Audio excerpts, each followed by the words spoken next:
नमस्कार, अब दुनिया के फटाफट बुलेटिन में आप सभी का स्वागत है और नजर डालेंगे आज के खास खबरों पर। आईपैक रेड मामले पर सुप्रीम कोर्ट का ममता सरकार को बड़ा झटका। शीर्ष अदालत ने ईडी की अर्जी पर ममता सरकार, तृणमूल कांग्रेस और डीजीपी को नोटिस जारी किया। ईडी के खिलाफ दर्ज एफआईआर पर भी रोक लगा दी गई। सीसीटीवी फुटेज समेत कई रिकॉर्ड सुरक्षित रखने को कहा। मामले की सुनवाई 3 फरवरी को होगी। दिल्ली के इंदिरा गांधी इंटरनेशनल एयरपोर्ट पर बड़ा हादसा टला। एयर इंडिया के विमान के इंजन से टकराया कंटेनर। एयर इंडिया ने दिए जांच के आदेश। बीएमसी चुनाव में मतदान के बीच मनसे नेता राज ठाकरे ने दावा किया कि मतदान के दौरान उंगली पर लगाई जा रही स्याही हैंड सैनिटाइजर के इस्तेमाल से मिट रही है। इस पर चुनाव आयोग ने कहा कि अगर कोई ऐसा करता है तो भी वह दोबारा वोट नहीं डाल पाएगा। अमेरिकी राष्ट्रपति डोनाल्ड ट्रंप हर हाल में ग्रीनलैंड पर कब्जा चाहते हैं। इसके लिए वह सैन्य कार्रवाई करने के लिए भी तैयार हैं। इस बीच नाटो देश भी ग्रीनलैंड को बचाने के लिए सक्रिय हो गए हैं। डेनमार्क पहले ही ग्रीनलैंड में सैन्य उपस्थिति बढ़ाने की घोषणा कर चुका है। स्वीडन, जर्मनी और फ्रांस समेत 6 देशों के सैनिक वहां पहुंचने लगे। प्रधानमंत्री नरेंद्र मोदी ने बृहस्पतिवार को कहा, भारत ने विविधता को अपने लोकतंत्र की ताकत बनाया है और दुनिया को दिखाया है कि लोकतांत्रिक संस्थाएं और प्रक्रियाएं उसके विकास को स्थिरता, गति तथा स्तर प्रदान करते हैं। बिहार के मुख्यमंत्री नीतीश कुमार और भाजपा के राष्ट्रीय कार्यकारी अध्यक्ष नितिन नवीन ने बृहस्पतिवार को केंद्रीय मंत्री चिराग पासवान द्वारा मकर संक्रांति के अवसर पर आयोजित दही चूड़ा भोज में शिरकत की।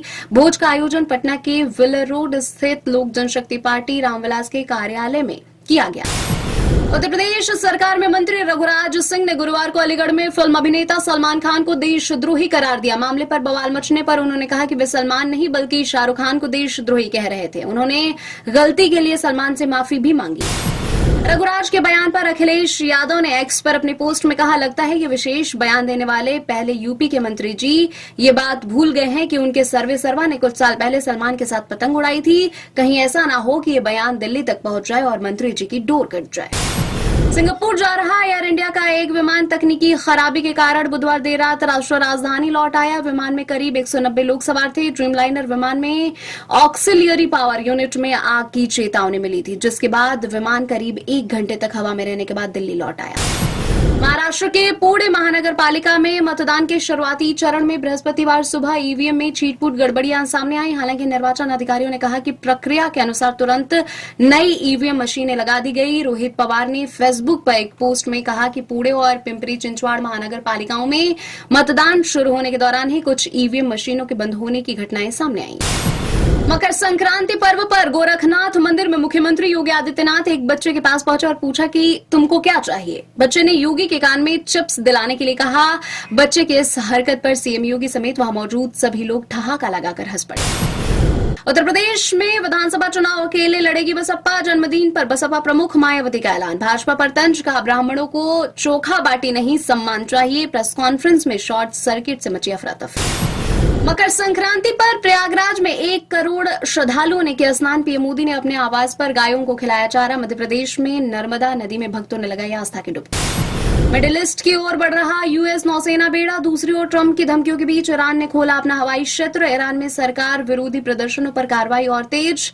अब तक हजारों लोगों की मौत। प्राचीन शैली में निर्मित जहाज INSV कौंडिन्य गुजरात के तटीय शहर पोरबंदर से 17 दिनों में करीब 650 नॉटिकल मील की दूरी तय करके मस्कट के तट पर पहुंचा। यह चुनौतीपूर्ण अभियान भारत और ओमान के बीच प्राचीन समुद्री संबंधों का प्रतीक है। अमेरिका के न्यू जर्सी में भारतीय मूल की 35 वर्षीय महिला को गिरफ्तार किया गया। महिला पर अपने 2 नाबालिग बेटों की हत्या का आरोप है। अंतरिक्ष में एक यात्री को चिकित्सकीय देखभाल की आवश्यकता पड़ने पर उसे 3 अन्य साथी अंतरिक्ष यात्रियों के साथ बुधवार को अंतर्राष्ट्रीय अंतरिक्ष स्टेशन से रवाना किया गया। चिकित्सकीय आवश्यकता पड़ने पर किसी अंतरिक्ष यात्री को नासा द्वारा पृथ्वी पर भेजे जाने का पहला मामला है। भारत के पूर्व कप्तान महेंद्र सिंह धोनी को बजाज पुणे ग्रैंड टूर का दूत बनाया गया, जो देश में पहली बार होने वाली UCI 2.2 वर्ग की multi stage road race cycling प्रतियोगिता है। यह प्रतियोगिता 19 से 23 जनवरी तक यहां आयोजित की जाएगी, जिसमें 35 देशों की 29 टीम के 171 राइडर हिस्सा ले रहे हैं। जुनैद खान संग बॉलीवुड डेब्यू करेंगी साई पल्लवी। आमिर खान प्रोडक्शंस की फिल्म 1 दिन में नजर आएंगी। फिल्म से जुनैद और साई पल्लवी का फर्स्ट लुक हुआ रिलीज। 1 मई को रिलीज होगी फिल्म 1 दिन। फिल्म ओ रोमियो से शाहिद कपूर और तृप्ति डिमरी का नया पोस्टर हुआ रिलीज। फिल्म का पहला गाना हम तो तेरे ही शुक्रवार को होगा रिलीज। 13 फरवरी को रिलीज हो रही है यह फिल्म। ये थी आज की फटाफट बुलेटिन। ऐसे ताजा अपडेट्स के लिए बने रहे हमारे साथ, यानी कि विजिट करें अब दुनिया पर।